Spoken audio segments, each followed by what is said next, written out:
So you came across HomeShopToday.com. Maybe it popped up with some insane discounts or viral product ads. Looks tempting, right? But the big question is, can you trust it? Or is Home Shop Today just another online trap? Let's break it down. Quick disclaimer, this review is based on public information and personal opinion.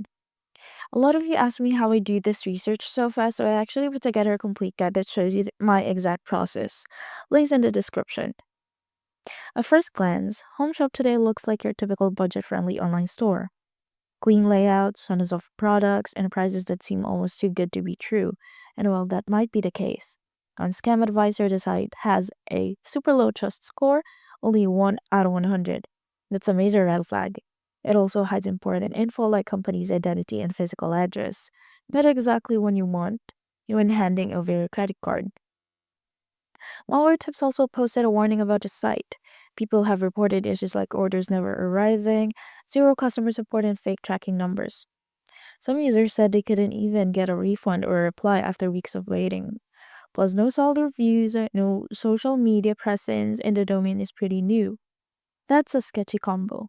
So, is Home Shop Today a scam? Honestly, it looks like it. The prices might pull you in, but the red flags are all over the place. If you value your money and your time, it's probably the best to skip this one. Have you ordered from Home Shop today? That your stuff or got ghosted? Share your experience in the comments, and if you found this helpful, give it a like and subscribe for more no BS reviews on online shops and trending products.